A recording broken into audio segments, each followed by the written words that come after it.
Je ne veux pas remonter à la période de la colonisation comme cela est fait aujourd'hui, d'ailleurs de manière assez intelligente et fine par un certain nombre d'hommes politiques et d'historiens, mais il est vrai que en Europe et en France en particulier, la question du rapport avec des pays qui ont été colonisés est une question vive, et en particulier des pays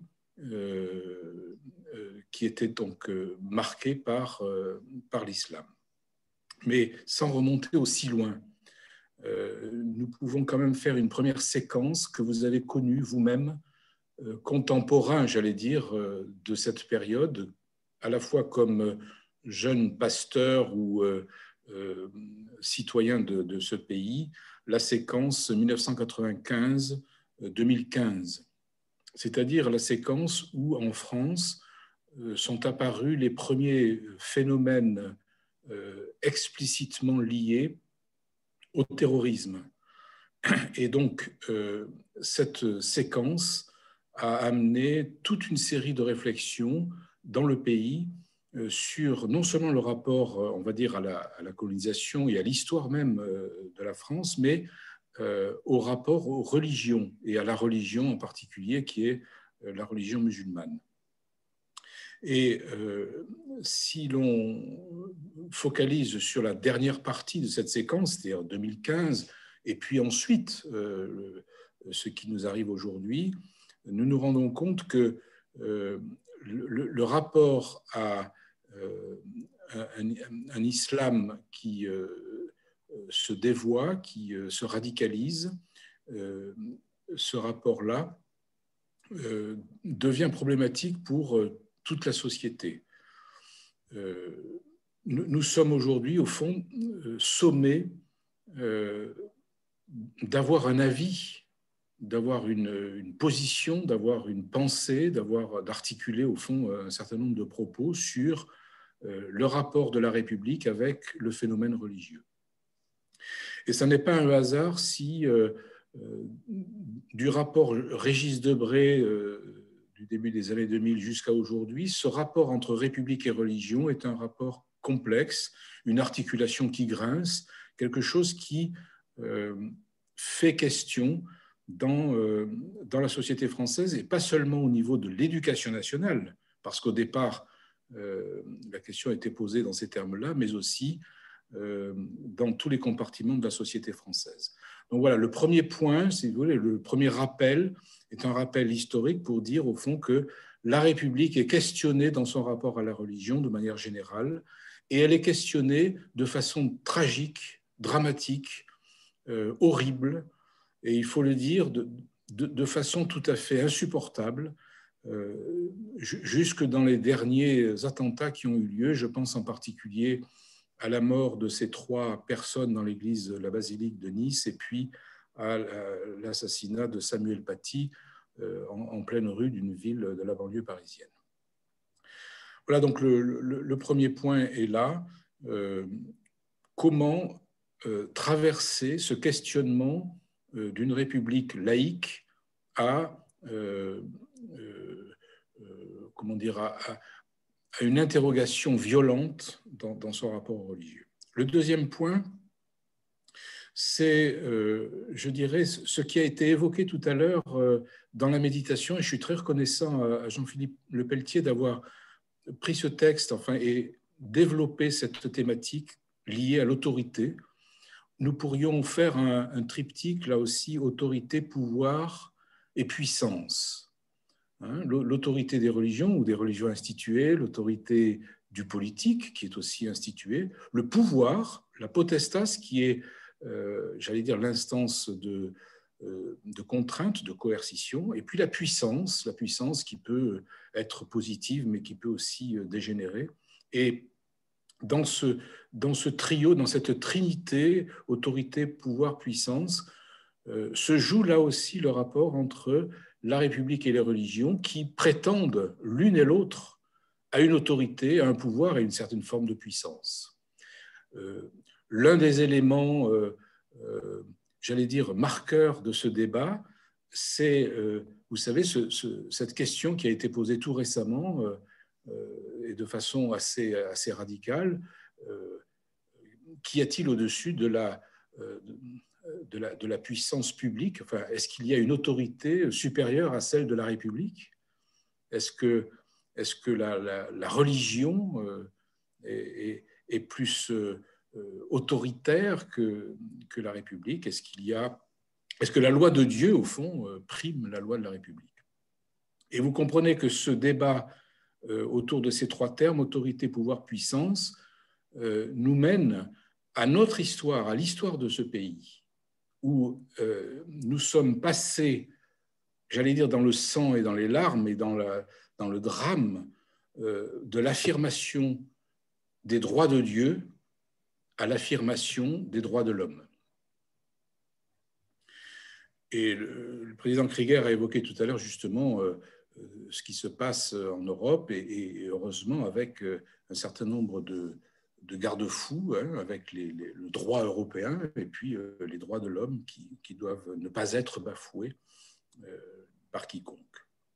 Et donc voilà, le deuxième point, c'est un point, j'allais dire, de réflexion un peu générale autour de cette thématique qui dit l'autorité, qui dit le vrai dans ce débat complexe du rapport entre République et religion,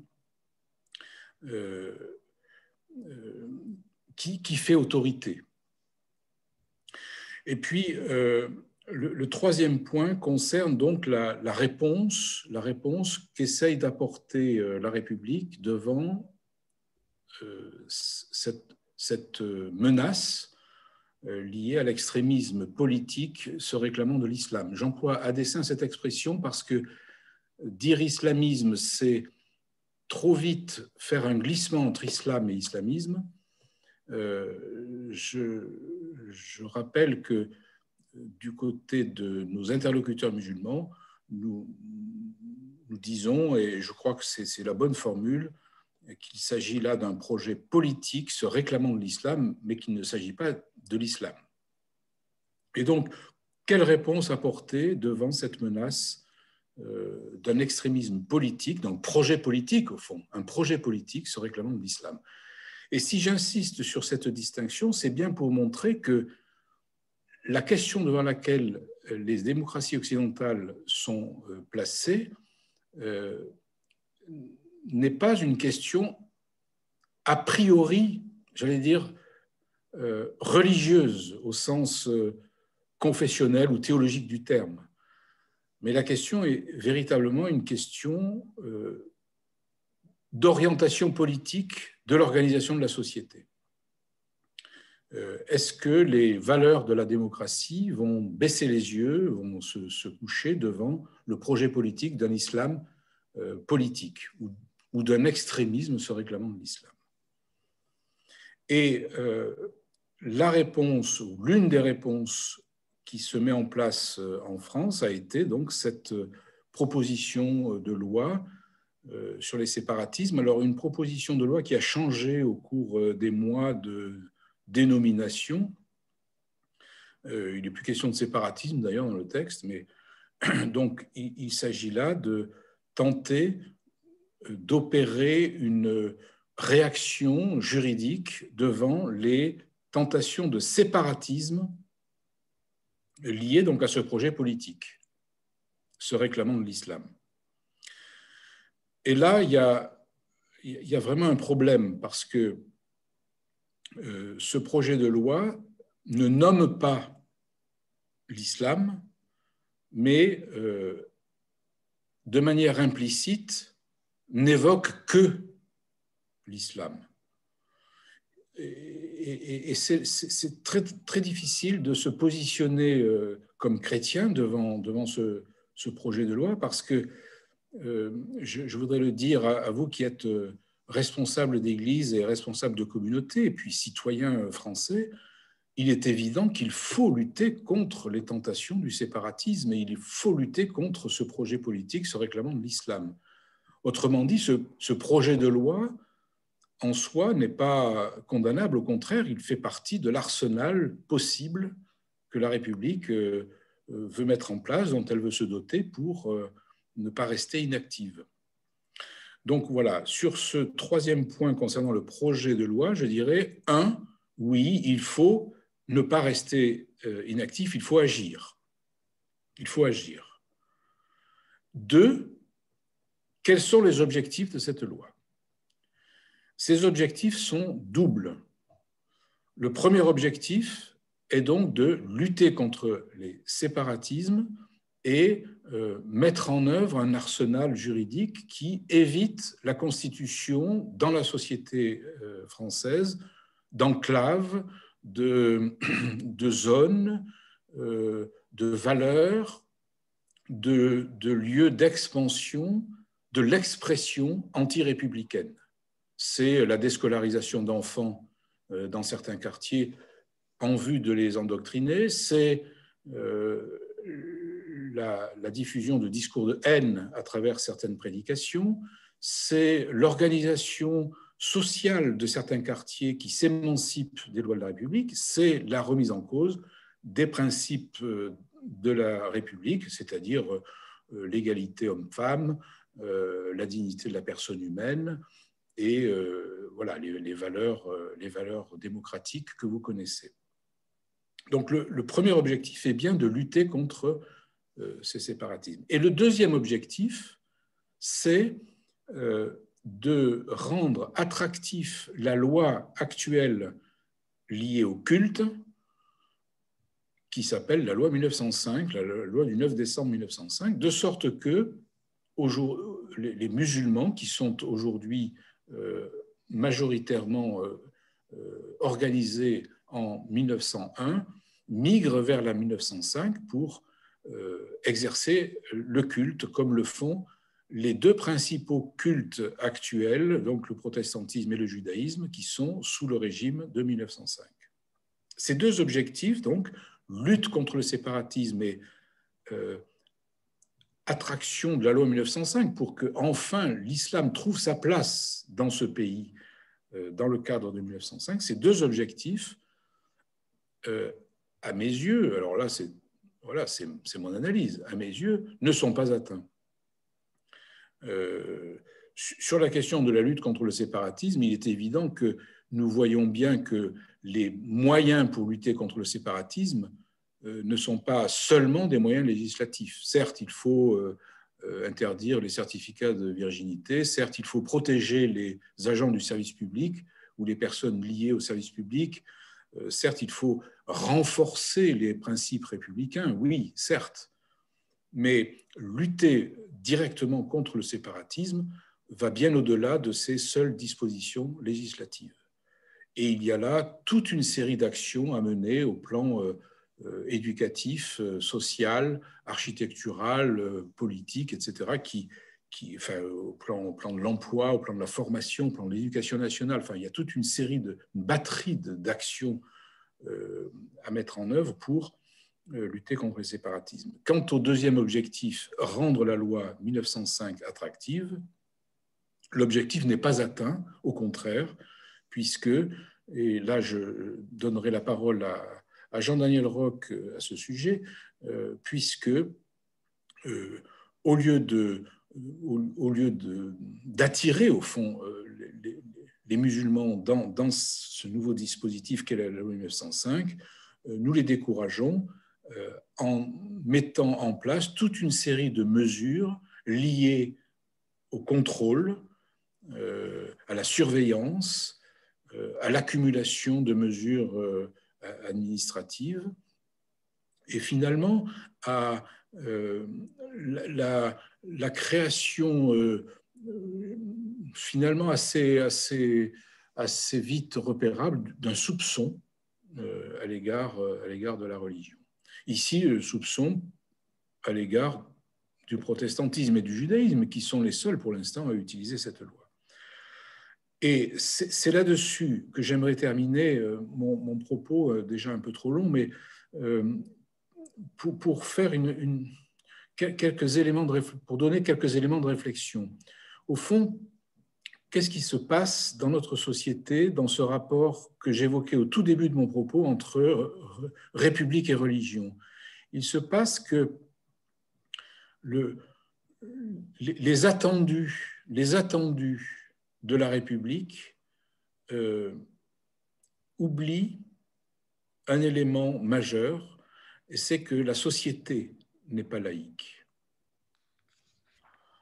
Si vous voulez, le programme tel qu'il est proposé, et il est probable qu'il y en aura d'autres après dans les années qui viennent. C'est pourquoi la Fédération protestante s'est sentie concernée et a alerté là-dessus.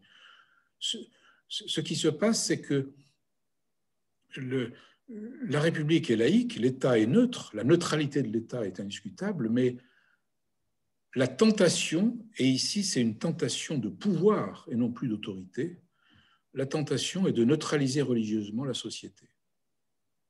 C'est-à-dire d'effacer comme référent religieux tout ce qui concerne le culte dans la pratique sociale, dans ce qu'on appelle l'espace public. Je vous rappelle que la loi de 1905 organise le culte public, non pas le culte privé. Le culte privé, vous pouvez le faire chez vous, dans votre cuisine, il n'y a pas de souci, mais voilà, l'organisation de l'espace public à travers la loi de 1905 fait que le culte y a sa place. Le culte y a sa place entièrement. Et cette tentation du pouvoir d'effacer le référent religieux de l'espace public est une tentation bien compréhensible, mais condamnable. Elle est bien compréhensible parce que précisément à cause de la menace islamiste ou à cause de la menace d'un projet politique se réclamant de l'islam, il y a effectivement de quoi réagir, mais en même temps, en voulant neutraliser religieusement l'espace public, on met en cause la liberté d'expression et la liberté de culte. Et je terminerai là-dessus en disant, au fond, le débat n'est pas seulement entre la volonté de sécurité ou de sécuriser une société contre un danger et la volonté d'assurer la liberté des citoyens, la liberté d'expression et la liberté de culte. Au fond, le débat n'est pas simplement entre sécurité et liberté, ce serait trop facile de dualiser ainsi la pensée, dire au fond, voyez, vous les protestants, vous êtes pour la liberté, mais nous ne sommes pas naïfs, nous sommes pour la sécurité.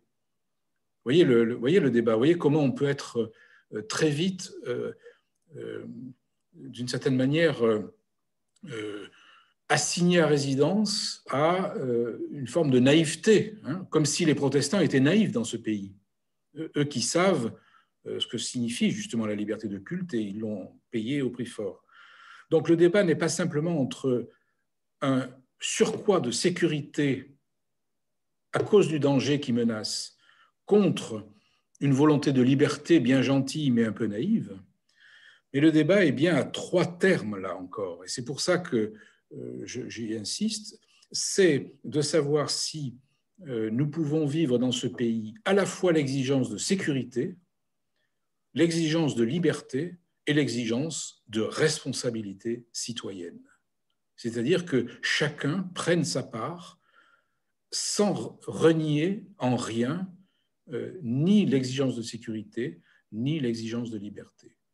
Donc, sécurité, liberté, responsabilité, ce triptyque-là doit tenir, parce que s'il ne tient pas, s'il se simplifie à deux termes, alors c'en est fini, à mes yeux, dans les années qui viennent, de la démocratie.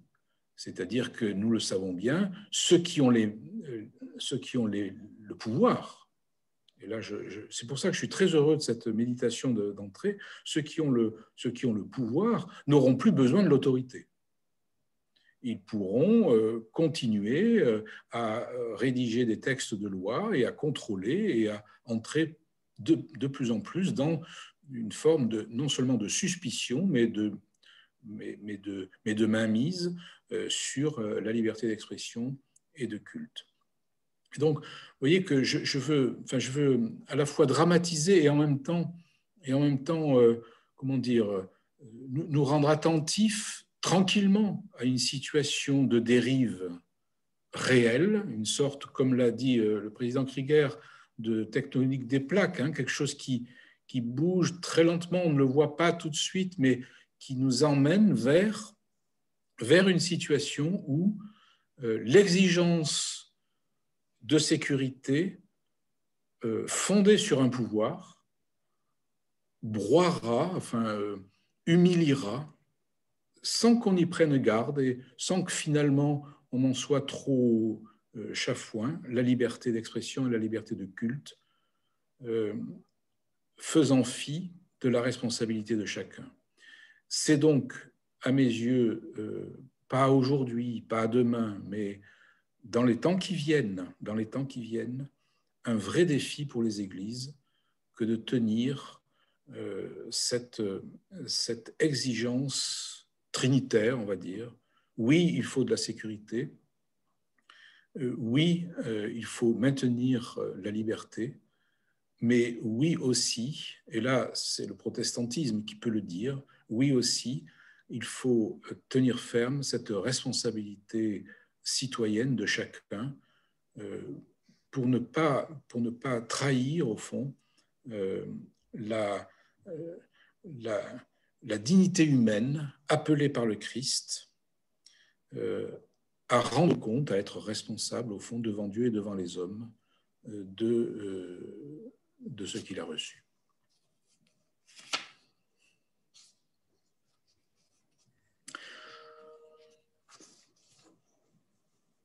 Bon, j'ai peut-être dépassé les 20 minutes, je ne sais pas, je ne me rends pas compte là.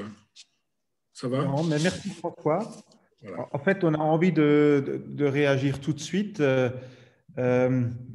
Je vous propose, si vous avez des questions de compréhension, parce qu'après, on aura un débat aussi trinitaire avec Jean-Daniel, on va lui demander, lui, de rentrer plus dans la technique du projet de loi, mais aussi de faire état des axes forts du plaidoyer de la Fédération. Merci François déjà pour ce premier propos. On donne un petit espace pour des questions de compréhension, on va dire ça comme ça, ou qui demandent juste de creuser tel aspect, etc. Et puis, on prend le deuxième volet avant d'organiser un débat généralisé. Donc, si vous souhaitez poser une question, je vous propose de cliquer sur l'onglet « Participants » en bas, et vous avez sur le côté gauche une fenêtre qui se déroule, et en bas, à droite, vous avez la fenêtre, et en bas à droite, vous avez « Lever la main ». Donc, si vous cliquez sur ce « Lever la main », je vous adresse la parole. Vous pourrez mettre votre micro pour poser une question de compréhension ou d'approfondissement de tel ou tel aspect de ce propos de François Claveroli, pour lequel j'exprime encore une fois ma reconnaissance. Est-ce qu'il y a un souhait de questions à ce stade? Oui, Hubert? Ce n'est pas tout à fait une question, mais j'ai fait un lien très fort là, dans ce qui a été dit vers la fin au sujet de la liberté, sécurité, responsabilité, non seulement dans le domaine religieux actuel, mais aussi dans le domaine, par exemple, de la vaccination. On parle beaucoup de liberté individuelle, on parle beaucoup de sécurité collective, et la notion de responsabilité, on en parle, mais l'incarnation de cette responsabilité n'est pas toujours évidente. Voilà, c'est juste une remarque. Merci Hubert pour cette réaction. Est-ce qu'il y a une autre demande de parole? Eh bien alors, on donne la parole à Jean-Daniel pour nous emmener dans le projet de loi, dans la lecture qu'en fait le juriste et de l'Église unie et de la Fédération. Et puis, voilà, pour répondre peut-être un peu plus concrètement aussi aux questions que je disais, où en est-on de ce projet de loi au seuil du vote de demain, et comment la Fédération peut-elle ou va-t-elle envisager la suite? Et quelle évaluation fais-tu aussi du plaidoyer mené jusque-là? Oui, Jean-Daniel, la parole est à toi. Merci et bonjour à tous. Effectivement, le projet de loi comporte deux grandes parties. La première partie, c'est ce qu'on appelle les mesures générales. Il y a 40 articles et elles abordent pratiquement toute une série de points qui seront davantage contrôlés, puisque c'est le maître mot, et qui entraîneront contrôle et sanction. Dans ces points, il y a l'obligation, par exemple, pour tout organisme qui assurent une mission de service public, et il y en a de nombreux qui sont des organismes privés assurant une mission de service public, d'appliquer les principes de laïcité. Il y a tout ce qui a trait aux organismes, qui soient associations ou fondations, qui sollicitent des subventions publiques avec des nouvelles obligations. Il y a tout ce qui a trait à l'enseignement dans la famille, qui a été beaucoup relaté par la presse. Et il y a également tout un volet de contrôle des fédérations sportives. Donc, je veux dire, c'est vraiment tout un dispositif de contrôle des institutions en France. On pourra en parler longuement parce qu'il me semble que ça pose également toute une série de questions importantes, mais je vous propose de rentrer peut-être plus dans le vif du sujet tout de suite, en commençant par tout ce qui a trait à l'exercice du culte. L'exercice du culte qui occupe quand même 20 articles dans la loi, c'est-à-dire, faisons la remarque tout de suite, en fait plus d'articles que dans la loi de 1905. Ça veut dire que c'est une loi qui est plus complète, si j'ose dire, et avec plus d'applications que la loi de 1905 qui reposait sur le principe de la liberté et de la responsabilité, pour reprendre ce terme qui est important pour comprendre 1905. Alors d'abord, il faut rappeler quelle est la situation en France en matière institutionnelle, car il n'y a pas une loi ni deux situations, puisque vous êtes en Alsace-Moselle, mais il y en a 6. Le premier cas, c'est la loi de 1905 qui régit ce qu'on appelle les associations cultuelles. Mais il est également possible en France d'exercer le culte uniquement dans le cadre d'un régime d'une association 1901.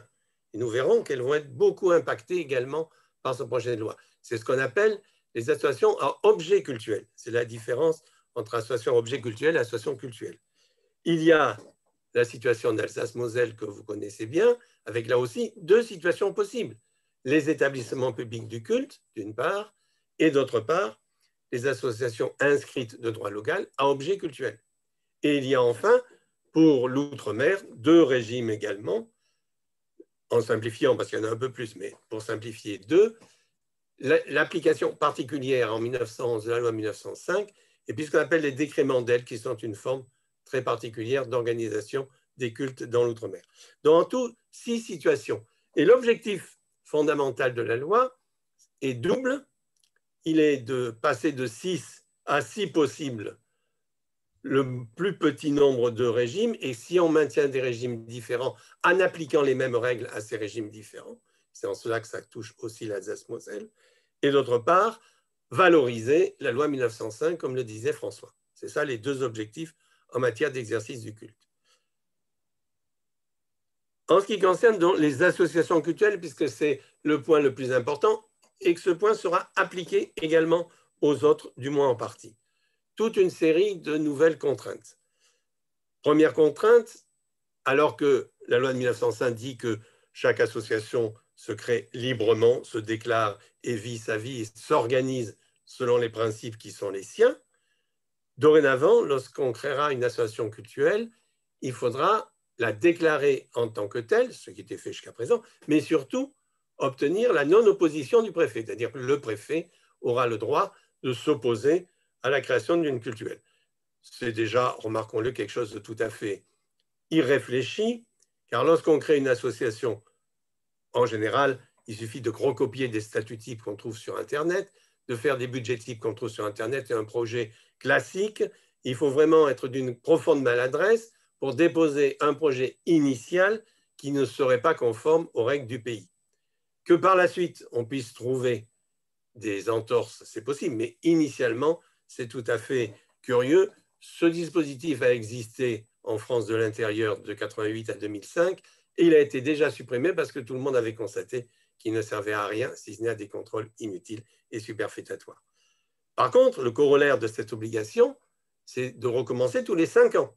Et là, par contre, la 5e année, puis la 10e et la 15e, là, l'association aura vécu et éventuellement, on pourra retrouver des choses à lui reprocher, ce qui crée donc une insécurité dans la continuité de l'action d'association. Ça, c'est le premier point. Le deuxième point, alors que le principe de la loi de 1901 en France, c'est que chaque association érige elle-même les règles qu'elle suit et qu'il n'y a aucune obligation en la matière, et en particulier, contrairement aux propos qu'on entend trop souvent, il n'y a aucune obligation de démocratie. Une association n'est pas du tout nécessairement démocratique, il n'y a aucune règle en la matière. la loi introduit des obligations statutaires pour les associations cultuelles. C'est des obligations de bon droit, puisque la question est de dire qui admet des membres, qui décide l'acquisition et la vente des biens, qui modifie les statuts de l'association. Donc, c'est du bon droit et ça ne pose aucun problème à nous.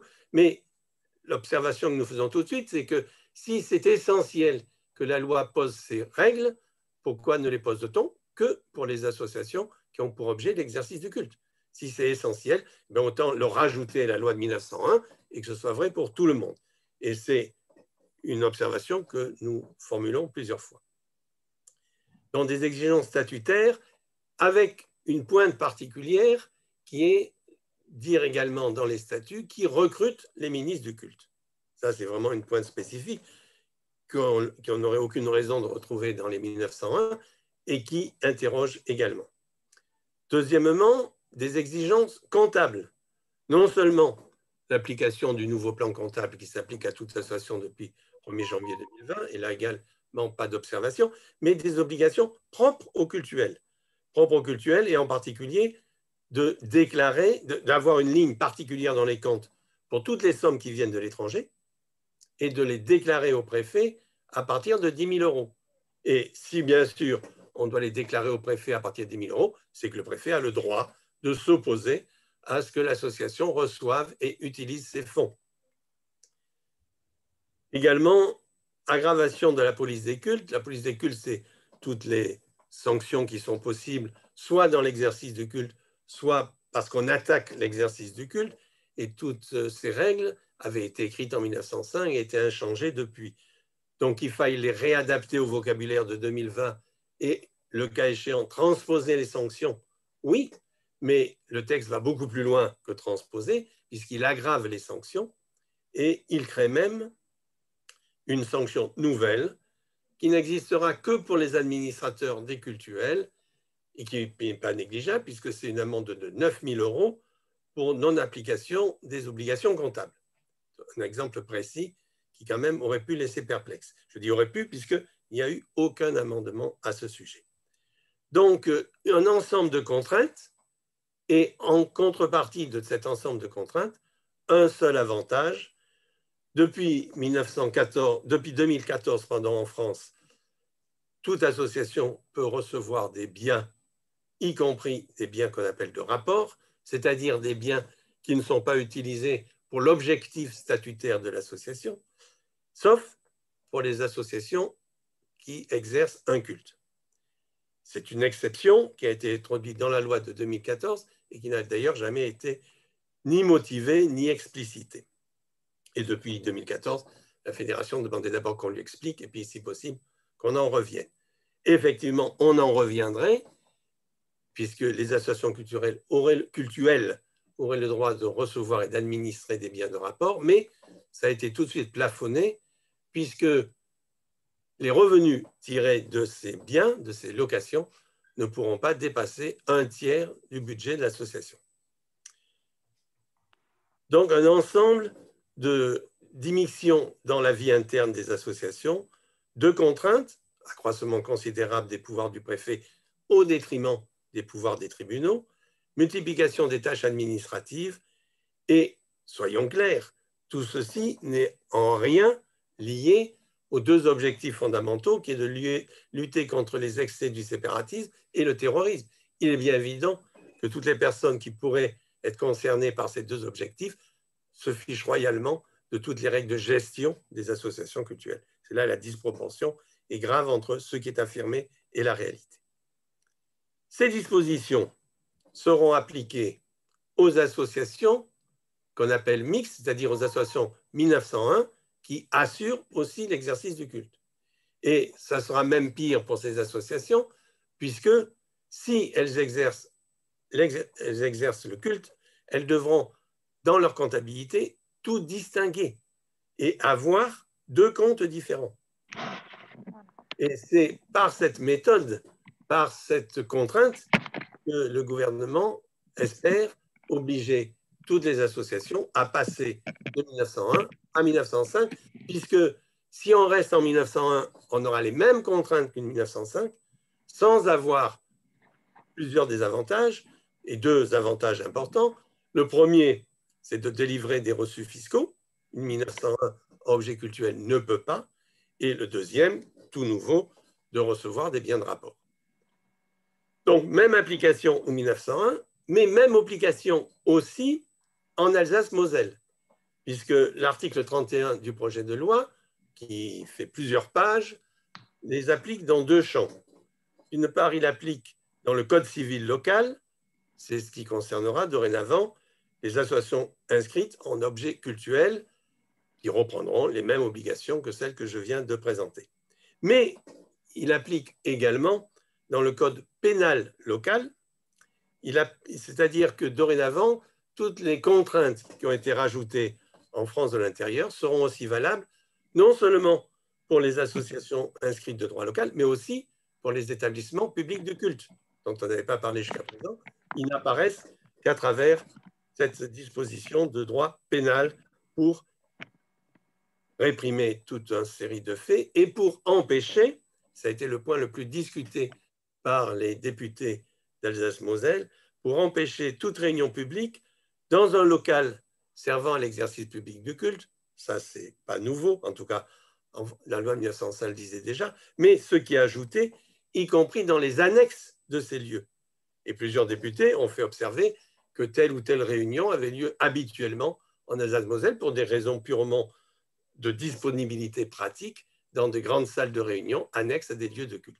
Pour autant, le gouvernement a maintenu ferme sa position d'appliquer cette disposition aussi à l'Alsace-Moselle. Le calendrier de cet ensemble de lois, il y aura donc le vote demain du projet de loi, mais ceci sans grande incertitude, puisque tous les votes des dispositions ont été adoptés à une très large majorité. Donc, il n'y a aucune incertitude quant au vote de demain. Ensuite, le projet de loi va partir à au Sénat, où il sera examiné fin mars, début avril. Le Sénat, puisque la rapporteuse l'a déjà indiqué, considère que la loi non pas est trop sévère, mais est insuffisante, et va donc certainement s'efforcer d'ajouter de nouvelles contraintes en la matière. Et quand on voit les propositions qui ont été formulées à l'Assemblée nationale par les partis majoritaires au Sénat, on a pu un peu discerner quelle allait être la solution du Sénat, on se rend compte qu'il y aura de grands écarts entre le texte qui sortira du Sénat et celui qui va sortir de l'Assemblée nationale. Donc, il y aura nécessairement une commission mixte parlementaire, puisqu'il n'y a pas plusieurs navettes, il n'y a qu'une unique navette. Il y aura donc une commission mixte parlementaire qui soit arrivera à se mettre d'accord sur des points particuliers, soit n'y arrivera pas. Et si elle n'y arrive pas, c'est l'Assemblée nationale qui aura le dernier mot, avant vraisemblablement une saisine du Conseil constitutionnel qui a été en tout cas plusieurs fois menacé, parce que personne n'a dit qu'il allait le faire, mais plusieurs députés ont dit qu'ils craignaient la saisine. Donc, saisine du Conseil constitutionnel et promulgation de la loi. L'objectif, c'est en mai, s'il n'y a pas saisine du Conseil constitutionnel, et en juin, s'il y a saisine du Conseil constitutionnel.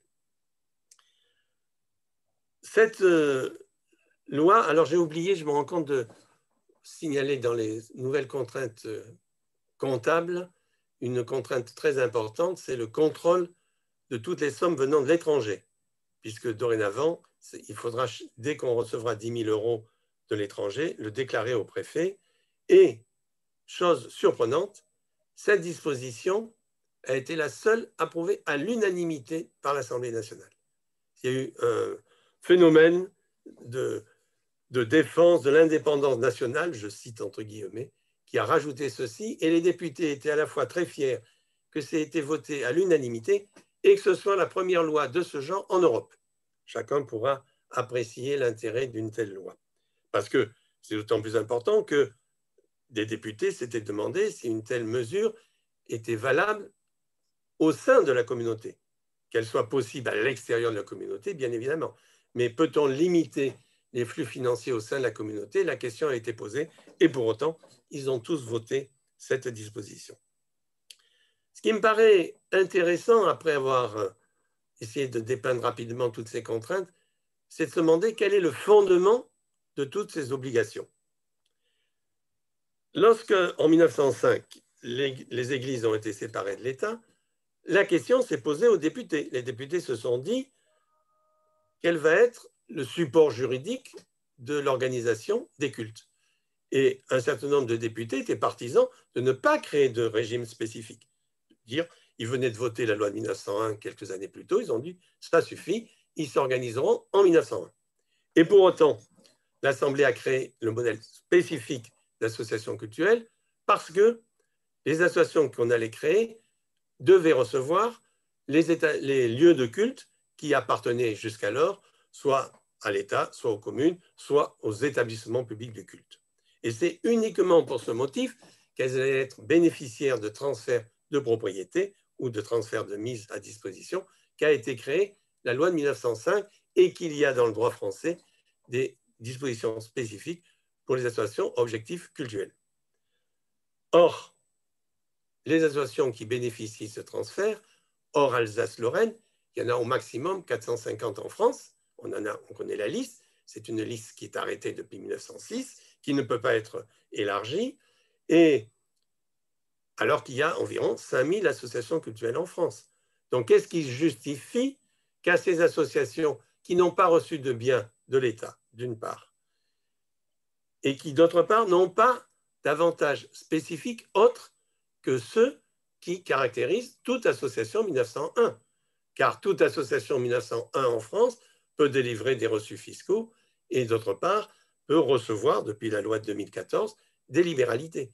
Donc, qu'est-ce qui justifie que des associations qui n'ont ni biens provenant de 1905, ni faveur particulière au regard de la loi, soient soumises à des contraintes particulières?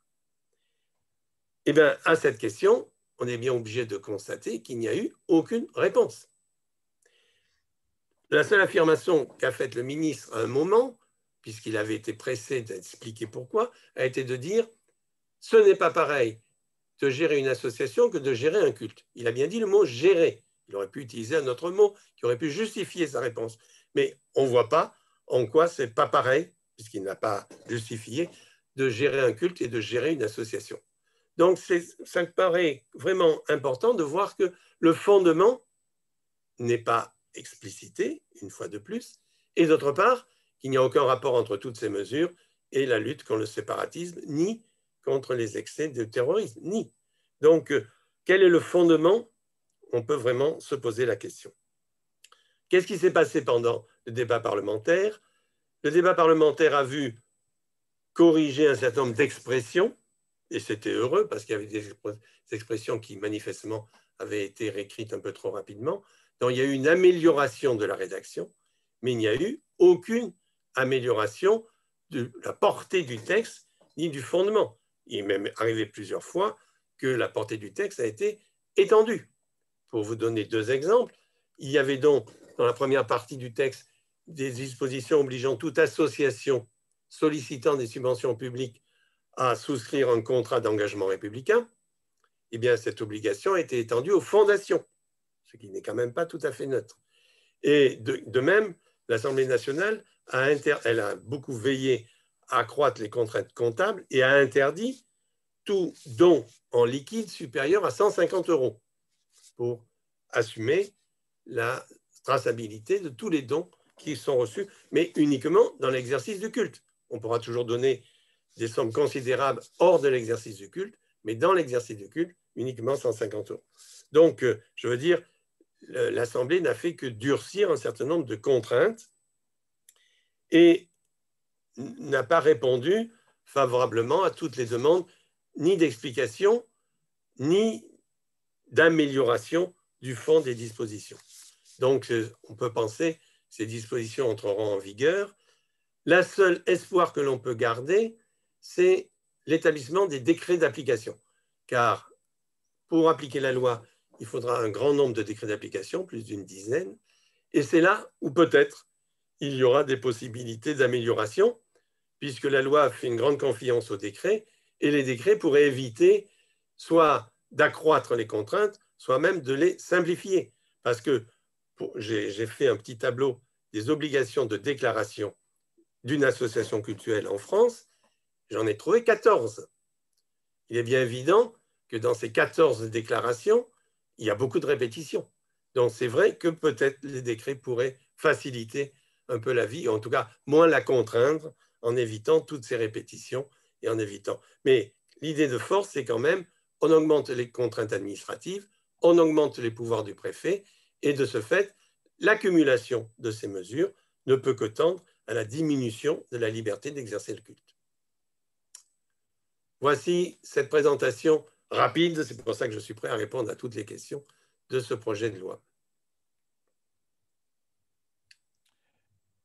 Merci Jean-Daniel pour cette rapide présentation avec beaucoup de questions. Questions que tu poses de manière très incisive, questions qui parfois sont restées sans réponse, si je comprends bien, et qui donnent le sentiment j'allais dire, d'une loi sur un sujet qui est mal maîtrisé. En tout cas, où la cohérence dans l'argumentation des interlocuteurs au niveau des députés ou au niveau des commissions de l'Assemblée nationale ne semble pas immédiatement cohérente. Voilà. Est-ce que vous avez une question un peu de compréhension pour approfondir tel ou tel aspect que Jean-Daniel Roch aurait évoqué à ce stade? Et sinon, après, on ouvre de manière plus générale un débat. Voilà. Je pose d'abord une première question, compréhension ou approfondissement de tel ou tel aspect. Les différentes contraintes, les obligations, le seul avantage, le fait que techniquement, le projet de loi ne semble pas en phase avec l'objet, en tout cas, de lutte contre le séparatisme, le poids des contraintes dont le fondement n'est pas expliqué. Pas de réaction? Pas de demande de parole avec la petite main bleue? Voilà, écoutez, alors s'il n'y a pas de demande plus précise, François, est-ce que toi tu veux réagir? Dites-nous voir tous les deux, c'est la première fois que la Fédération protestante de France se mobilise dans une action, on a utilisé le terme de plaidoyer, pour faire valoir un certain nombre d'arguments. On a été nombreux à suivre l'audition qui a été la vôtre à l'Assemblée nationale. On a vu François s'exprimer dans les médias nationaux, sur les plateaux télé. Donc, on a eu une présence, et le protestantisme a tenu une forme de leadership, pardon pour le dire ainsi, dans cet acte de plaidoyer.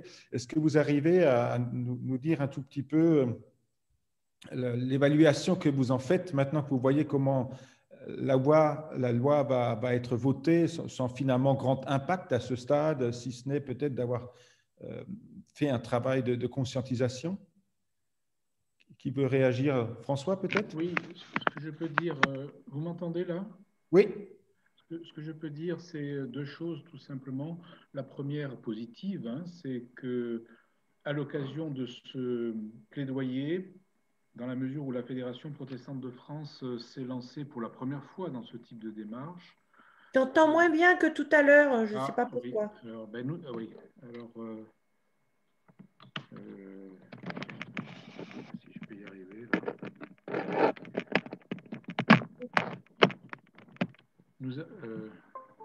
Est-ce que là, c'est mieux? Est-ce que vous m'entendez mieux? Oui, il faut que tu parles un peu plus fort. Voilà. Non, il faut que tu parles plus fort. Tout à l'heure, on t'entendait mieux, ouais. Tout à l'heure, on m'entendait mieux. Et oui, parce que j'ai changé, entre-temps, j'ai changé d'ordinateur. Alors, Ah, voilà pourquoi. Voilà pourquoi. Alors, et là, c'est mieux? Non. Non, c'est pas mieux. Oui. Bon, écoutez, mais ça va suffisamment bien si tu parles fortement. Je vais parler fort. Donc, en fait, dans la mesure où c'est la première fois que nous étions dans une démarche de plaidoyer, on peut dire que nous avons été quand même entendus. La presse, les médias se sont fait l'écho largement de nos préoccupations. Je pense en particulier au quotidien, l'Opinion, la Croix et les Échos qui ont joué le jeu, de même que le Figaro qui a relayé nos interrogations, et puis aussi, dans une certaine mesure, le journal La Vie avec une interview, et France Info qui a repris ça. Et tout à l'heure, je vais être à France Inter au journal de 13h30 avec Bruno Duvic. Donc, les médias ont joué le jeu. Si vous voulez, enfin, comment dire, l'aspect positif, c'est que la parole protestante, au moins, a été entendue. Mais ça, c'est dans les médias. L'aspect plus interrogatif, c'est est-ce que cette parole a été entendue par les députés, enfin par ceux qui fabriquent la loi. Et là, effectivement, nous avons des interrogations parce que nous constatons la difficulté des églises locales, des responsables, à avoir ce lien avec les députés et les sénateurs, de sorte que le plaidoyer soit entendu et reçu. Donc, vous voyez, c'est contrasté. À la fois, médiatiquement, c'est pas si mal, et en même temps, politiquement, c'est pas top. Comme vient de le dire Jean-Daniel Roch, le résultat n'est pas tout à fait à la hauteur. Alors, je peux faire une lecture du verre à moitié plein en disant, par exemple, que nous avons, lors de la discussion préalable avec le gouvernement, fait valoir que le contrat d'engagement républicain ne devait pas comporter l'expression sauvegarde de l'ordre public. Et nous avons obtenu gain de cause. Il est question de respect des principes républicains. On pourrait dire que c'est une petite victoire. Voilà, on en est content. Nous voulions, d'autre part, que les associations cultuelles puissent gérer des biens de rapport. Nous l'obtenons avec des contraintes, évidemment, dans le cadre de 30% du budget de l'association cultuelle. Mais enfin, c'est quelque chose qui, normalement, ne devrait rester. Même si le Sénat passe derrière, on peut supposer que cette mesure soit acceptée. Vous voyez, donc il y a deux mesures au moins sur 4 qui ont été entendues. Mais ce qui a été dit tout à l'heure sur l'accumulation de contraintes et de mesures administratives ne nous encourage pas non plus pour la suite, parce que les petites associations culturelles vont peiner, enfin les laïcs bénévoles vont peiner à gérer ce genre de choses. Oui, il y a un troisième point, c'est le contrôle des sommes venant de l'étranger qui ne nécessiteront pas une certification à moins de 153 000 €, si j'ai bien lu la chose, ce qui est bien, ce qui est positif, parce que jusqu'à présent, il y avait un projet disant à partir de 10 000 €, il faudrait une certification. Donc voilà, ça fait 3 points sur lesquels c'est pas si mauvais que ça. Donc je peux faire cette lecture positive. Mais dans le contexte général que je rappelais tout à l'heure, je dirais que nous n'allons pas vers une compréhension libérale de la loi 1905, nous allons plutôt vers une conception de contrôle et d'aggravation même des mesures, ainsi que d'aggravation des peines. Alors, j'ai été coupé au moment où Jean-Daniel a parlé à un moment donné. Est-ce que tu as parlé de l'aggravation des peines encourues par les responsables des associations? Oui. D'accord. Donc ça, j'ai raté ce moment. Et donc là aussi, vous voyez que ça n'est pas très encourageant de voir cette contrainte supplémentaire. Voilà, donc c'est mitigé. Voilà, c'est mitigé. Je suis partagé là-dessus. Oui, j'ajouterais que il a été question à l'Assemblée nationale de l'opération de plaidoyer de la Fédération protestante. Ça a été dit et plusieurs députés ont déposé des amendements. Quand ils ont présenté, ils ont bien dit que c'était des amendements qui reprenaient les observations de la Fédération protestante de France. Donc, de ce point de vue, on a parlé de la FPF à l'Assemblée nationale. Et il faut quand même bien dire aussi que, pour mettre le bémol tout de suite, plusieurs députés, et en particulier le rapporteur général, ont fait observer pour tempérer, si j'ose dire, ce qu'avait dit la Fédération protestante, que le grand rabbin de France était entièrement favorable à la loi. Ça a été dit plusieurs fois et l'argument a été insisté en montrant que les cultes n'étaient pas tous d'accord sur l'analyse de la loi. Mais moi, je voulais faire une deuxième remarque, c'est qu'un certain nombre de députés de l'opposition qui ont soutenu les demandes de la Fédération protestante, ce sont ces mêmes députés qui ont déposé de leur propre initiative des dispositions très contraignantes à l'égard de l'exercice du culte. Puisqu'ils, par exemple, ils voulaient supprimer la déduction fiscale des dons faits aux églises, ou ils voulaient revenir sur la capacité de recevoir des libéralités. Donc, il faut être très prudent dans la lecture de tous les amendements qui ont été repris, parce que certains de ces amendements ont été repris par des députés qui, pour autant, n'ont pas du tout le souci de l'exercice du culte. Très bien. Est-ce que quelqu'un souhaite, moi j'ai encore des questions, mais est-ce que quelqu'un souhaite en poser une? Si vous voulez lever la main bleue, je vous donne volontiers la parole.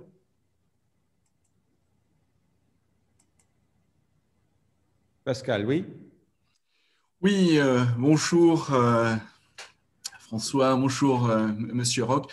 J'avoue que je suis un peu dubitatif sur cette loi et je vais oser exprimer un peu publiquement cette question.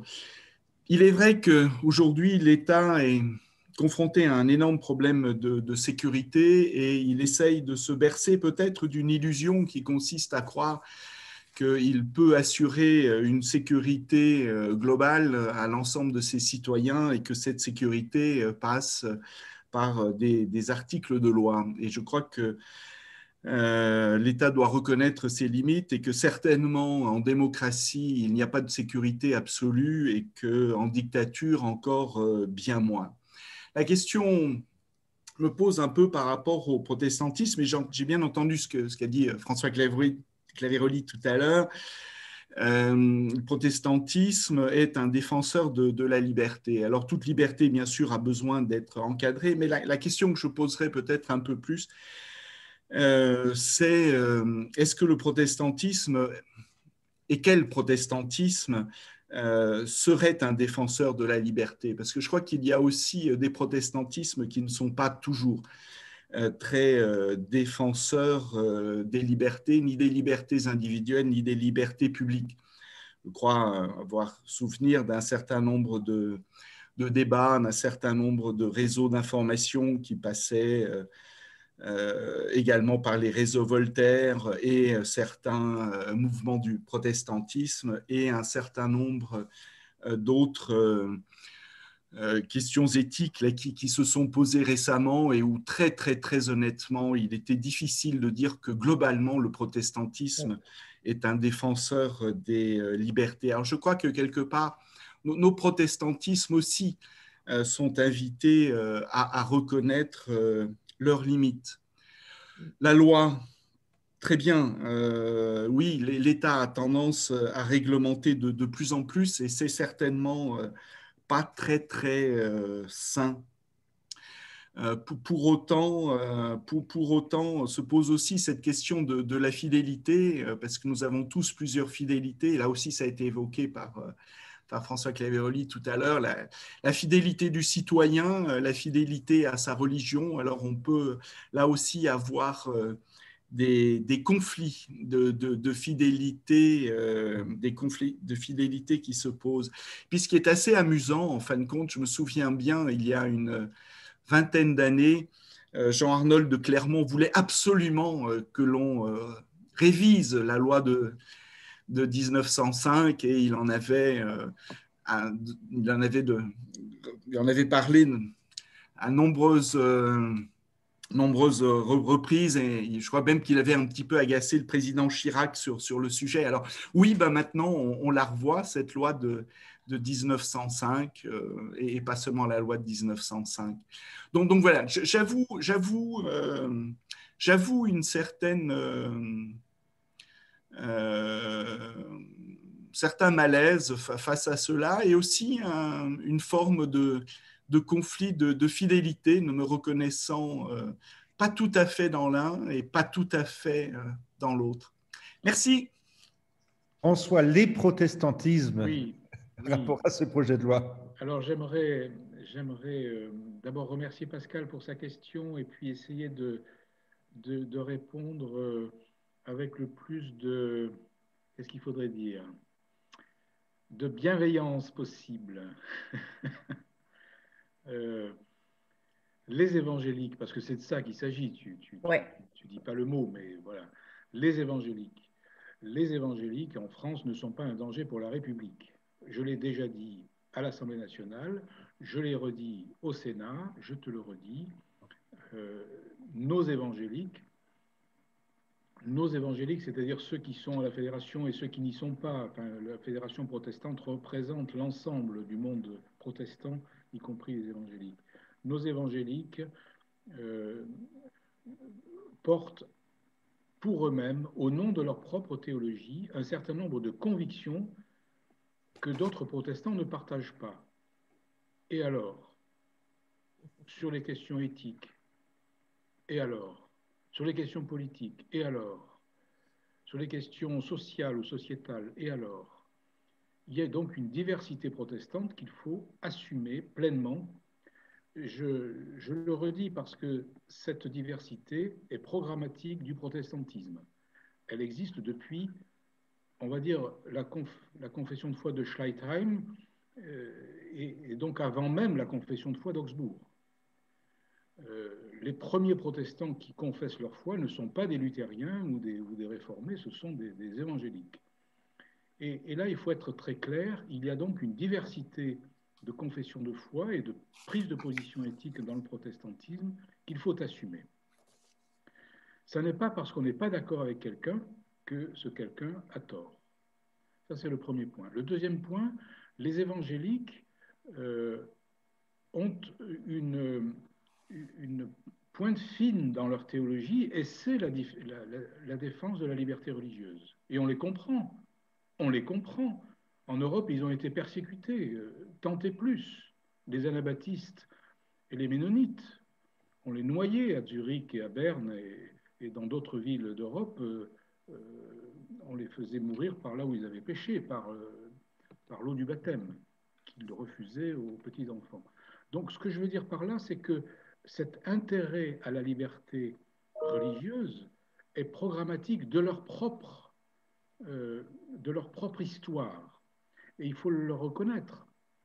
Alors, évidemment, nous ne sommes pas aux États-Unis, nous ne sommes pas, je ne sais pas où, au Brésil ou en Centrafrique. Nous sommes en France. Et cette défense de la liberté religieuse, il faut l'entendre aussi parce qu'ils sont partie prenante, comme nous, de ce dispositif législatif 1905. Parmi les 4000 associations 1905, une bonne part est créée par des églises évangéliques. Je crois que ça, il faut quand même le dire. Sinon, si nous ne le disons pas, nous actons qu'il y aurait des protestantismes incompatibles. C'est-à-dire que nous actons que la réforme n'est plus programmatiquement diverse. Et donc nous actons que le protestantisme, au fond, se renie lui-même. Là, moi, je m'y refuse. Je m'y refuse absolument. La Fédération protestante de France, en 1905, a été créée précisément pour fédérer ces différences théologiques et ecclésiales du protestantisme français. Et d'ailleurs, le premier président de la Fédération protestante de France était un évangélique, un laïc qui plus est, alors vous imaginez, un laïc évangélique, Édouard Gruner, qui est resté président... alors, je parle sous le contrôle de Jean-Daniel Roch, je crois 27 ans.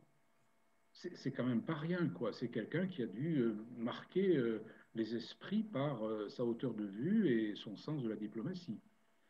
Ça, c'est le premier point, la première réponse. La deuxième réponse, sur la loi 1905, en 2005, lorsque Jean-Arnold de Clermont, effectivement, a souhaité... disons, encourager les autorités à modifier cette loi à l'occasion du centenaire. mais le débat était tout à fait différent. Le débat n'avait rien à voir avec la question de l'islamisme et des séparatismes. C'était de savoir si le caractère exclusif de la pratique du culte n'empêchait pas les églises d'exercer autre chose. Parce qu'en fait, la loi 1905 dit, voilà, vous faites le culte, mais vous ne faites rien d'autre. Et l'idée, à l'occasion des 100 ans, c'était de dire, est-ce qu'on ne peut pas élargir cette loi, le champ de cette loi, en proposant que eh bien, les associations cultuelles puissent aussi, par exemple, je ne sais pas, éditer, éditer des textes, des journaux, s'occuper de solidarité, d'entraide, ou bien faire de la mission, c'est-à-dire à partir d'une compréhension du culte bien plus large que simplement l'exercice du rite, proposer que l'association cultuelle soit le lieu de l'expression de l'action de l'Église dans ces trois domaines, hein, donc la mission, l'édition et la solidarité. Parce qu'aujourd'hui, pour faire de l'édition, pour faire de la mission, pour faire de la solidarité, nous sommes tenus de créer une association 1901 spécifique. Donc voilà, c'était ça à l'époque le souhait de la fédération. Je m'en rappelle parce que ce débat avait effectivement traversé, comme tu l'as dit, tout le monde protestant. Ça n'a pas eu lieu. Ça n'a pas eu lieu. Et aujourd'hui, on se rend compte que le fait de toucher à la loi 1905 a d'autres motifs. Et c'est celui qu'on évoquait tout à l'heure, donc la peur du projet politique d'un islam radical ou d'un islam dévoyé. Jean-Daniel, est-ce que tu veux... Oui, je voulais préciser par rapport à la question des évangéliques, vu de l'État, puisque qu'il y ait des discussions entre nous, c'est tout à fait normal et il en a été ainsi depuis longtemps, il en sera ainsi longtemps. Mais là, il s'agit d'une loi dont l'initiative est à l'État. Donc, j'ai posé la question aux responsables de l'État qui ne cessent de parler des dossiers qu'ils ont à traiter sur les musulmans. Je leur ai demandé s'ils avaient des dossiers identiques concernant les évangéliques. Et la réponse a été très claire. Ils n'en ont aucun. Aucun. Ouais. Donc, aucun. Donc, du point de vue de l'État, je crois qu'effectivement, il n'y a aucune raison. Et le ministre a plusieurs fois parlé des évangéliques parce qu'il voulait trouver un juste équilibre, entre guillemets, avec les musulmans, mais c'est uniquement un discours qui ne repose sur aucun fait réel. Il faut quand même le savoir aussi. C'est vrai qu'effectivement, à plusieurs reprises, aussi le président de la commission spéciale de l'Assemblée nationale avait dit que l'Assemblée vote des lois d'intérêt général. Et il avait besoin de le répéter à moult reprises comme s'il fallait s'en convaincre. Anne-Lise, tu voulais poser une question, oui. réagir? Ben, moi, j'avais une question par rapport au mot de prosélytisme. Parce qu'il a été évoqué dans le débat que vous avez eu tous les deux. Et en fait, c'est quand tu parles de mission comme troisième point, là, soulevé par Jean-Arnold de Clermont, moi, c'est le problème du prosélytisme qui me pose question par rapport à certains groupes évangéliques. J'aimerais que tu reviennes là-dessus parce que quand on est aumônier d'hôpital, c'est bien spécifié qu'on ne doit pas faire de prosélytisme. Et moi, personnellement, en tant qu'accompagnant de certains visiteurs bénévoles, j'ai été confrontée à ça. Et, bon, et en fait, on n'a que des visiteurs bénévoles qui sont évangéliques. On n'en a pas des milieux, en tout cas, j'en avais pas du milieu réformé ou luthérien. Donc, c'est un souci, ce problème de prosélytisme. Alors, merci Annelise de cette question piquante, hein, parce que nous avons deux façons de voir ce sujet. Nous avons une façon, j'allais dire, laïque et française, et puis une façon chrétienne. Je le dis sans barguigner. S'il n'y avait pas de prosélytisme, nous ne serions pas là aujourd'hui. Non, mais sérieusement. Oui, oui, tout à fait, c'est vrai. Sérieusement. S'il n'y avait pas... Le prosélyte, c'est celui qui arrive d'un autre pays, hein, qui débarque. C'est Je t'entends pas bien, c'est dommage. le prosélyte, c'est le nouveau venu. Ouais, C'est le nouveau venu. Et le travail, la mission, la vocation qui est la vôtre, c'est de faire en sorte que vous puissiez accueillir les nouveaux venus. Mais pour que vous puissiez accueillir les nouveaux venus, il faut bien que quelque part vous soyez identifié comme tel et que votre maison soit ouverte et que votre parole soit entendue, parce qu'ils ne viendront pas, ces nouveaux venus, s'il n'y a ni parole, ni message, ni contenu. Donc, ce que je veux dire, c'est que le christianisme est, par définition, prosélyte. Ouais. Et oui, mais voilà. Alors après, il y a des modalités du prosélytisme. Il y a des modalités du prosélytisme qui sont variées selon les époques, selon les traditions, selon les théologies et selon aussi les personnes. Alors il y a des prosélytismes, j'allais dire, actifs, d'autres proactifs, d'autres tout à fait aimables, d'autres presque, presque discrets, mais en aucun cas, une paroisse, une église locale ne peut se passer de prosélytisme. Sinon, elle se réduit à peau de chagrin et elle ne s'occupe que de l'aumônerie, puisque tu évoquais l'aumônerie. Elle ne s'occupe plus que de l'aumônerie de ses membres. Ouais. Or, une paroisse qui s'occupe en tant qu'aumônier de ses membres disparaît une fois que ses membres sont tous décédés et enterrés. Il y a donc un enjeu de dynamisme de l'esprit de l'Évangile qui est, voilà, qui est le prosélytisme. Alors après, on discute sur le prosélytisme agressif. Mais qu'est-ce que ça veut dire, le prosélytisme agressif? Agressif de quoi? Et c'est là que moi j'aimerais qu'on soit clair dans le milieu protestant au sens large du terme. Je ne crois pas, moi, que le protestantisme se reproduit par génération. Je veux dire par reproduction génétique, ni par accident, c'est-à-dire par hasard. Je crois que dans la vallée de la Bruche, comme dans la vallée de Saint-Germain-de-Calbert, le protestantisme se reproduit et se diffuse par l'annonce de l'Évangile et donc par le prosélytisme. Et là, il y a un vrai enjeu théologique auquel je vous renvoie comme président de conseils presbytéraux ou comme pasteur.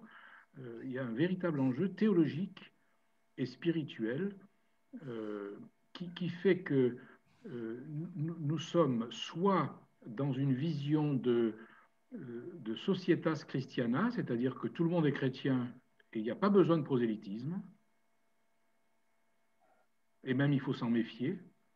D'ailleurs, on va s'en méfier comme on l'a fait jusqu'à la fin du XVIIIe siècle. On va se méfier de tout prosélytisme, donc on va supprimer tout ce qui bouge, sorcières, juifs et autres anabaptistes. Soit on n'est pas en societas Christiana, mais on est bien dans une dynamique d'évangélisation, et donc le prosélytisme devient, j'allais dire, une pratique d'église qui nous positionne comme annonceurs de l'évangile, comme héros de l'évangile. Et après, les modalités, c'est à vous de les trouver, mais tu vois ce que je veux dire, c'est soit l'un, soit l'autre. Si c'est l'un, nous sommes voués à nous éteindre tout doucement. Si c'est l'autre, alors nous sommes en confrontation avec d'autres offres de sens et qui ne sont pas des bonnes offres de sens selon l'Évangile. Merci. Je ne vois pas de demande de parole, mais je souhaiterais éventuellement que vous nous expliquiez encore le positionnement des autres cultes par rapport à cette loi, puisque finalement, à la fois c'est une loi d'intérêt général. J'ai laissé entendre tout à l'heure que le protestantisme avait pris une forme de leadership. C'est vrai que tous les cultes n'ont pas un Jean-Daniel Roch en interne, donc ça, c'est quand même un atout précieux. Mais j'ai quand même l'impression que l'argumentation des uns et des autres n'était pas nécessairement alignée. Voilà. Alors, si vous pouviez éventuellement nous donner deux éléments par rapport aux autres cultes. Moi, je peux vraiment confirmer ce que tu viens de dire, Christian, c'est-à-dire que grâce au travail qu'a fait Jean-Daniel, mais vraiment, hein, je le dis devant vous tous là, hein, grâce au travail qu'a fait Jean-Daniel, j'allais dire et lui seul, alors j'exagère un peu, mais enfin quand même, pas tant que ça, grâce au travail qu'il a fait, les autres cultes se sont positionnés ou ont été en demeure d'une certaine façon de se positionner. À la fois le culte catholique qui a noté que ce projet de loi était très contraignant et très surveillant, enfin très, très épiscopal, pour prendre un mot un peu curieux là. Mais enfin voilà, cette idée du contrôle de l'État à l'égard des religions les a interrogés aussi. Par rapport aux musulmans, la position de la Fédération protestante de France euh, a posé la question, au fond, est-ce que les musulmans ont intérêt à migrer vers la 1905? Et je vous informe là qu'aujourd'hui, en tout cas, hein, la Grande Mosquée de Paris n'a pas du tout envie de migrer vers 1905. Enfin, Shem Safiz a dit que non. Enfin, à ce jour, ça ne matchait pas. On n'irait pas vers la 1905. Et parmi les musulmans de tradition marocaine, de même, il y a très peu d'intérêt pour aller vers la 1905. Les bouddhistes ont été très reconnaissants de notre plaidoyer parce qu'ils s'y sont retrouvés. Les orthodoxes d'eux-mêmes, qui eux savent combien l'ingérence de l'État est une plaie, restent les juifs qui, effectivement, comme l'a rappelé Jean-Daniel tout à l'heure, ont joué le jeu de cette loi en disant mais oui, il faut, etc. Et pour des motifs que vous comprendrez sans doute, et je le dis sans, comment dire, sans trahir quelque secret que ce soit, pour des motifs liés à la grande crainte du judaïsme dans ce pays à l'égard de l'islam radical, à l'égard de l'extrémisme radical, puisque les victimes, au fond, de cet islam radical sont pour une bonne part des juifs. Pas que, mais pour une bonne part.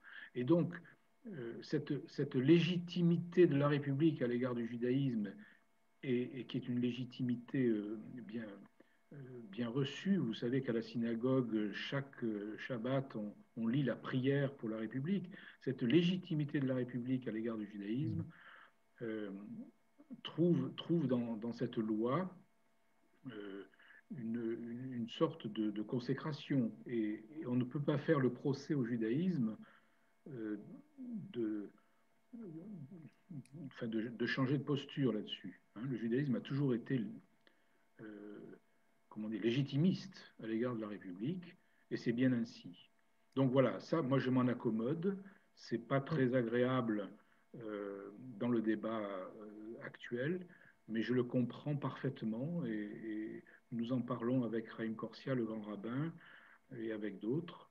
Et je comprends que cette distance, au fond, cet écart entre notre position très critique et la position du judaïsme légitimiste existe. Nous l'acceptons, c'est notre lot, c'est le lot. Et peut-être pour terminer, c'est la preuve aussi que nous ne pouvons pas constituer une sorte de front des religions dans ce pays contre la loi, mais chaque religion, chaque confession défend exprime ses positions, et c'est bien ainsi.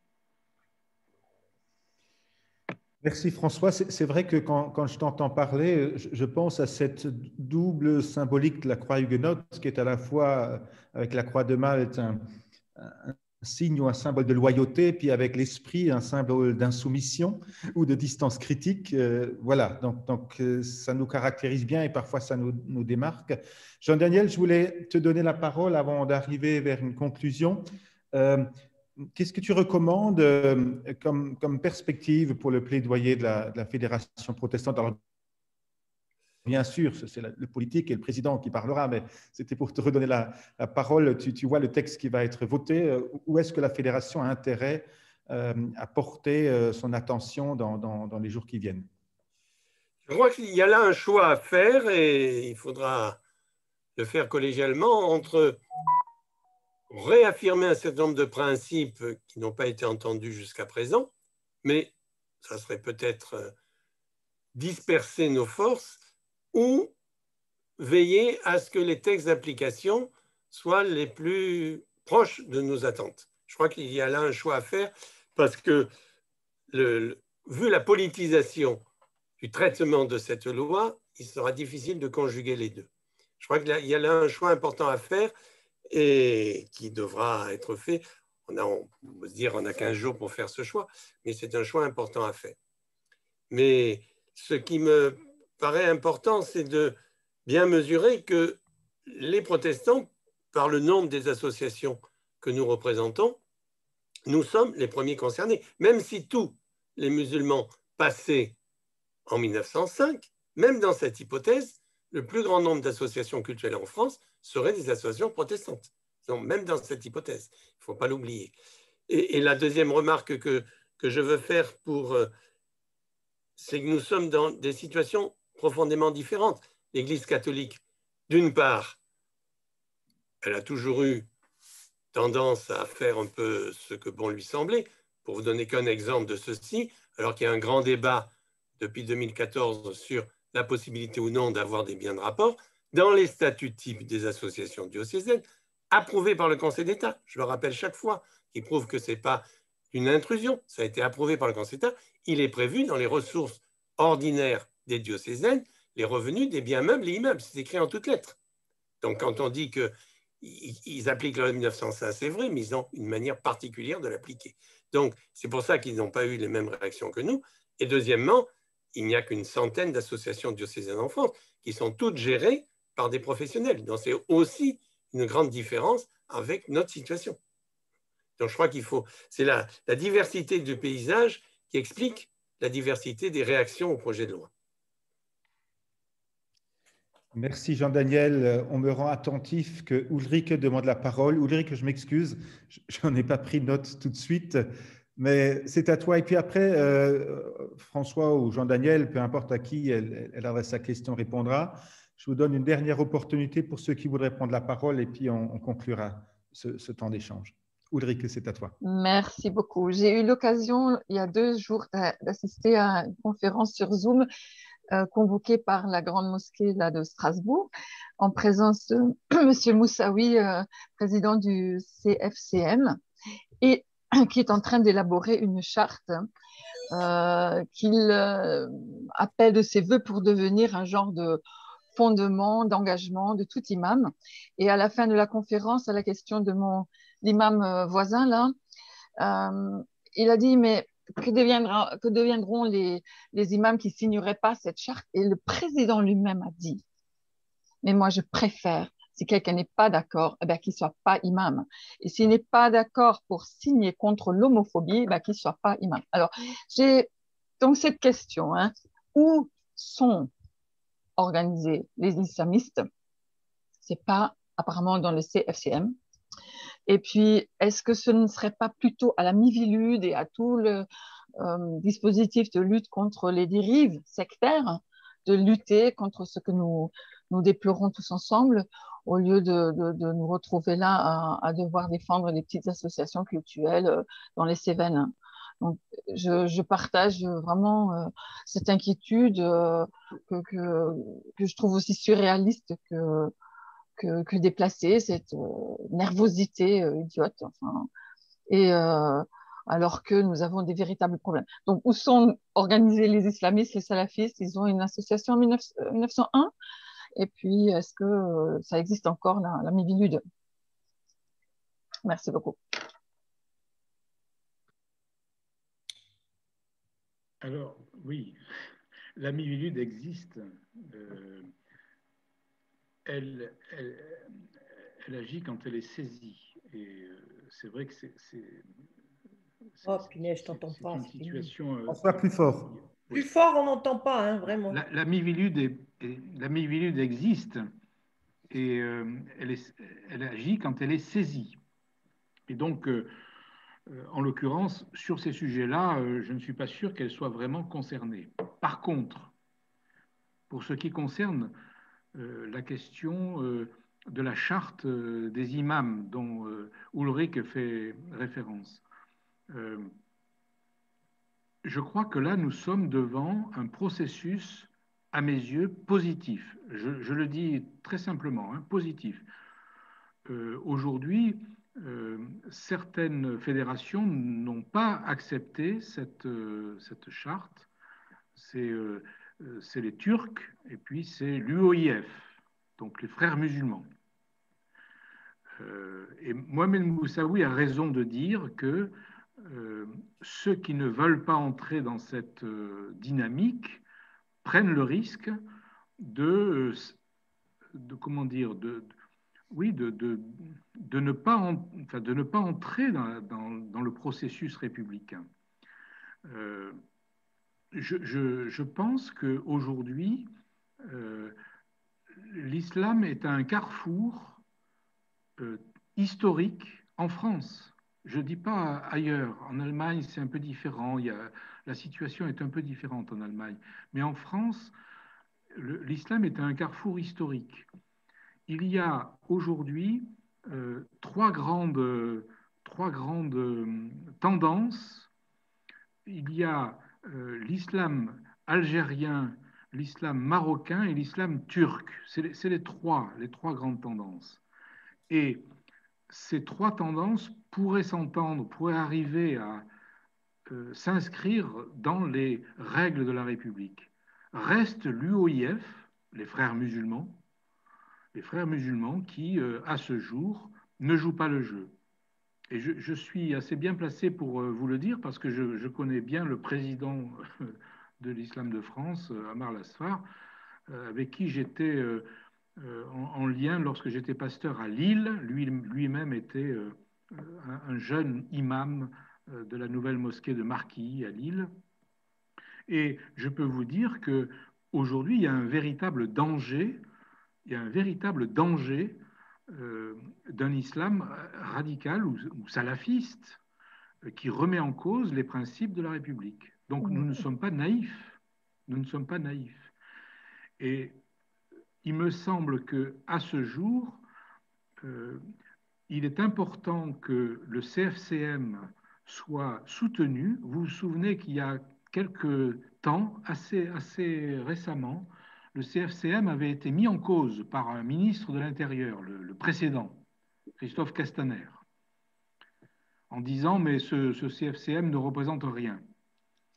Et le problème, c'est que si l'on tient ce discours, il faut bien qu'il y ait une alternative. Et aujourd'hui, il n'y a pas d'alternative. Le seul représentant, même s'il est partiel, même s'il est imparfait, même s'il est pauvre, même s'il est discutable, le seul représentant de l'islam dans ce pays, aujourd'hui, c'est le CFCM. Et je souhaite de tout mon cœur que ce CFCM puisse gagner la bataille de la représentation des imams dans ce pays, parce que si ça n'est pas le cas, nous perdons encore 10 ans. Nous perdons 10 ans. Et nous n'avons pas de temps à perdre sur ce sujet. Donc voilà, moi, Ulrich, merci beaucoup d'avoir posé cette question. Je souhaite que à la fois les Turcs et les Algériens et les Marocains jouent le jeu de ce CFCM jusqu'au bout. Parce que, si vous voulez, le danger est quand même très grave. Le danger est vraiment très grave pour notre pays et pour l'Europe. Parce que ce n'est pas que la France, en vérité, qui est en jeu là. C'est aussi d'autres pays proches avec lesquels la question de l'extrémisme politique se réclamant de l'islam est une question dramatique. Merci François. C'est vrai qu'on a envie de poursuivre parce que pour certains de ces composants du CFCM, c'est quand même une révolution copernicienne par rapport à la manière dont ils comprennent leur mission sur le territoire français. En tout cas, pour les représentants turcs que nous fréquentons ici en Alsace, c'est clairement de cet ordre-là. Sur ce point, juste une précision. L'engagement du président Macron était la fin de l'islam consulaire. Il va tenir parole, hein. C'est-à-dire qu'en 2024, plus aucun pays ne rémunérera un imam en France. Alors, il y a l'Algérie, il y a le Maroc et il y a la Turquie. Alors, la Turquie, c'est grosso modo une centaine d'imams rémunérés par le ministère des Affaires religieuses d'Ankara. C'est à la fois beaucoup, mais peu. L'enjeu, c'est quoi? L'enjeu, c'est que l'islam en France soit un islam de France, un islam lié aux législations françaises. Et je souhaite vraiment qu'on aille vers cela. C'est tout à fait possible, j'allais dire indépendamment des situations politiques internationales. Je pense que c'est tout à fait possible que les musulmans en France comprennent que leur intérêt, c'est une intégration dans la société française. Voilà, merci pour ce complément. Alors, je ne vois plus de demande de prise de parole. Jean-Daniel, je ne sais pas si tu souhaiterais encore ajouter une considération. En ce qui concerne la question de l'islam que vient d'aborder François, plusieurs députés sont intervenus dans le débat en contestant justement sa représentativité. Et la réponse est en demandé que soit inscrite dans la loi une disposition disant que tout culte est organisé en fonction du principe un membre, une voix, puisque c'était une manière de critiquer l'organisation de CFCM, puisque la représentativité en son sein est en fonction des mètres carrés des mosquées. Et le ministre a répondu à juste titre qu'il n'avait aucune raison d'introduire une notion de démocratie dans les cultes quand on sait que le principal culte en France est tout sauf démocratique. Il a dit clairement en le citant.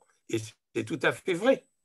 Donc je veux dire, moi ce que je réponds chaque fois que je suis interrogé, c'est qu'il faut laisser le temps aux musulmans de s'adapter à l'organisation en France.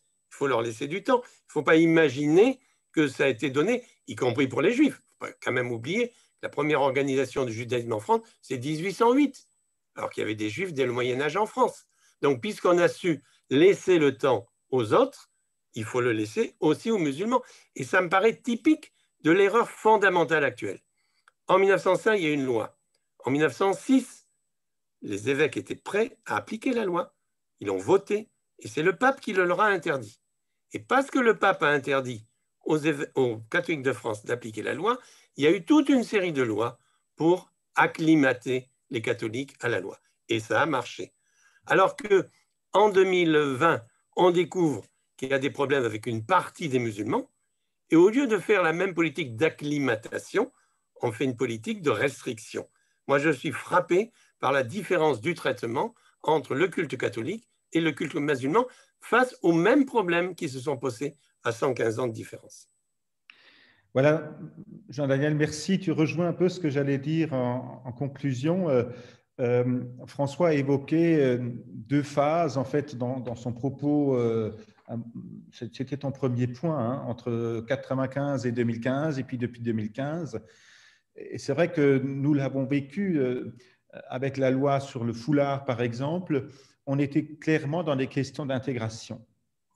Et culturellement, depuis 2015, on est dans la question de la sécurité. Et c'est tout autre chose. Et c'est tout autre chose. Et ces lois qui touchent à la sécurité vont avoir un impact sur la manière dont nous, en tant que culte, nous serons perçus demain dans nos sociétés. J'avais envie de dire que, c'est peut-être une dernière information, mais pour vous montrer que cette question de sécurité est en train de prendre une ampleur considérable, la Commission européenne vient d'attribuer à un groupement qui concerne les Juifs européens, la CEC, donc les chrétiens, 2,5 millions d'euros pour travailler sur la sécurité des lieux de culte. 2,5 millions d'euros pour travailler sur la sécurité des lieux de culte. C'est vous dire que moi, j'ai eu un choc quand j'ai vu pour la première fois les militaires armés devant le temple du bouclier que j'avais fréquenté pendant 17 ou 20 ans. Voilà, comme si c'était un lieu public, et tout à coup surgit la question de la sécurité.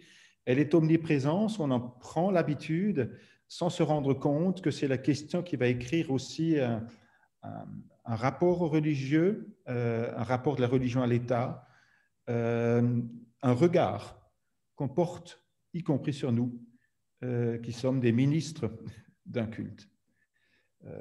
Voilà ce que j'avais envie de dire. Je conclus avec une grande parole de gratitude à Jean-Daniel et à François, que nous allons retrouver, enfin que je vais retrouver dès cet après-midi pour travailler justement sur les deux options que Jean-Daniel a présenté tout à l'heure, puisque la Fédération a une séance de travail cet après-midi sur la suite de son action de plaidoyer. En tout cas, merci d'avoir pris le temps de nous informer des enjeux, de nous informer de ce qui bouge en profondeur, de ces plaques qui bougent,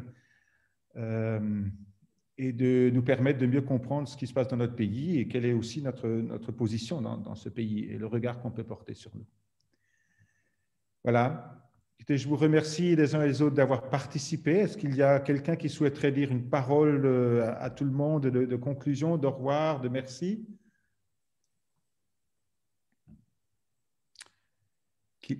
Anne-Lise, il faut que tu mettes ton micro.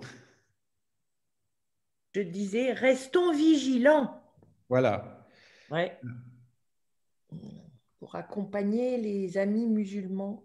Tout à fait. Merci beaucoup. Alors, à chacun, à chacune, bonne suite à vous. Merci à vous. Voilà, faites-nous un retour éventuellement sur cette pastorale si vous le souhaitez, notamment sur notre petit café virtuel. Il est peut-être encore à parfaire, mais j'espère que vous avez pu apprécier à la fois d'échanger un tout petit peu entre vous et puis cette rencontre avec Jean-Daniel Roquet et François Claveroli. Bonne fin de journée. Salut. Portez-vous bien, prenez soin de vous. À vous aussi. À bientôt. À bientôt. À bientôt. À bientôt.